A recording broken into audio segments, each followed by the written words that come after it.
In a recent interview, Khabib Nurmagomedov says he wants that new belt and he's willing to fight any opponent to get it. Пояс временный, да, так скажем, у меня настоящий. Но хотя он не то, чтобы поменялся, да я пояса не поменял, но его пояс надо забрать, потому что у него такой очень новый пояс. UFC. Единственное, что меня привлекает в этом бою, я получил новый пояс. А насчет соперника, соперник он очень хороший. Выиграл Джим Миллера, выиграл Альвареза, выиграл Кейчи, выиграл Петтиса, выиграл Холловая. Этого соперника мы не можем недооценивать. Никогда не знаешь, что UFC сделает, но они мне говорят, что я буду драться с Dustin поirier. И такое у нас, по-моему, чуть больше 5 месяцев. Никогда не выбирал соперника. Comment below if you like UFC's new belt that they have just premiered a while ago, or do you like their old belt? For me personally, I like the old style belt. I think the new style belt that UFC has, it just looks kind of toyish. The old style belt looks like the real deal. And I even think Brendan Scott made comments on this too. I'm in the same boat as him. I don't like the new style belt. Comment below what you think of the new style belt that these UFC fighters and Khabib is gunning after. Next, Michael Bisping on the Believe You Me podcast reacts to Max Holloway losing to Dustin Poirier at UFC 236.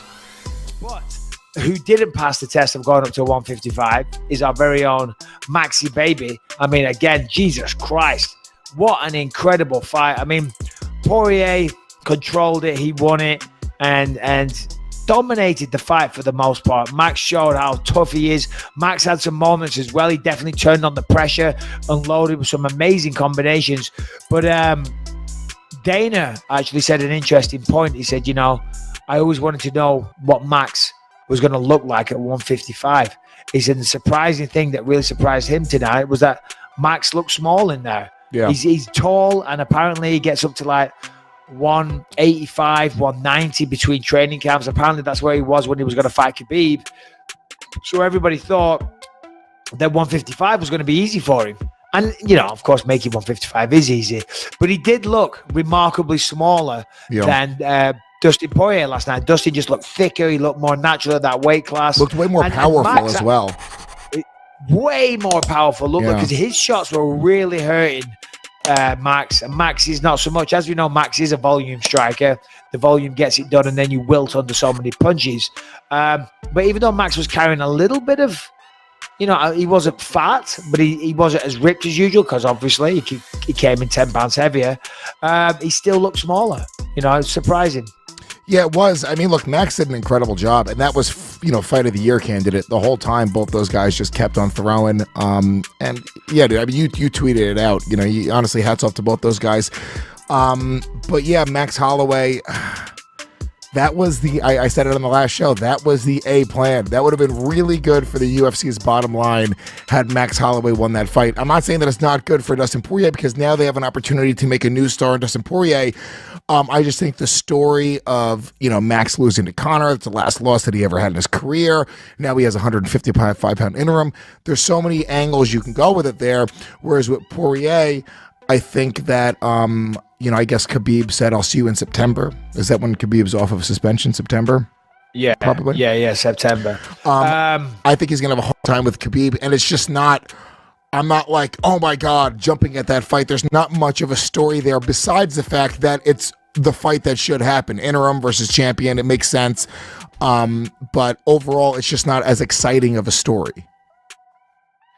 I don't know if I necessarily agree with that. You're right in what you're saying. We went back and forth on the last show about this, so we won't spend too much time. Theo Von you know, podcaster and comedian Theo Von, he messaged me. He's a Louisiana boy as well.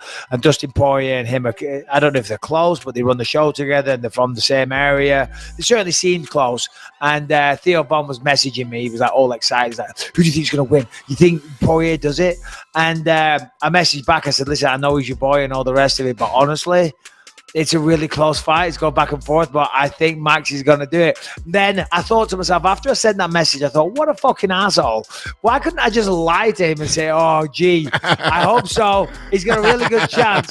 Me and Mr. fucking honesty, no filter over here. I rain on his parade and be like, no, bro, Max is going to win. That's not how I said it. I said it very diplomatically.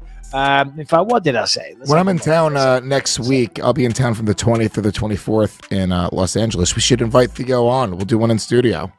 No, 100%. I said, what's up? I said, man, I love Dustin. He deserves to win. I want him to win too. I know he's your boy, but fuck, Max is so good. Honestly, I change my mind every day. I hope he does it. As I say, he deserves it after so long. But I love Max also. Anyway. And he never responded. Thanks to Theo, by the way. So I'll bust your balls. But what I was saying there about Dustin Poirier, we need to talk about this. I mean, they showed it yesterday. There was one geezer, 26 fights he had in the UFC prior to getting his title fight. I forget his name. He was a very, very handsome British guy, but he got a world title fight and he eventually won it. But the second in line to hold the second in line for that dubious title of most fights without a title shot is Dustin Poirier. 22 fights in the UFC, finally gets his title shot, he wins it, and he's a guy that's dedicated his life. He's a fighter's fighter, you know what I mean? He's a tough guy. I don't think, you know, he's a guy that everything he's got in his life he's worked for, you know, so he deserved it. You know, for me, I was kind of wanting on a personal level Dustin to win it. Not because I prefer him to Max. I love both guys, but Max is already the 105-pound champ. You know what I'm saying? Dustin Poirier is a guy that's out there. He's working his fucking ass off. He's been getting better and better and better over the years. And ultimately, may the best man win, right? May the best. That's how it should go. Like for Dustin Poirier, that he deserves to go in the ups and downs, kind of like I did. Then he finally gets his shot. I would love to him to win the fight, and of course he did. And he's now again interim title fight. That's a hell of a champion part of it. Hell of a fight with Nurmagomedov. Very, very tough fight stylistically, but you know, we saw he hits hard. He hits really hard, and he can wrestle as well. You know, maybe not like Khabib, but he can certainly wrestle. Yeah, I mean, you're right. I agree. That story is great. You know, the being the journeyman, and the truth is now we will see. I think did Mike freeze up, by the way? Yeah.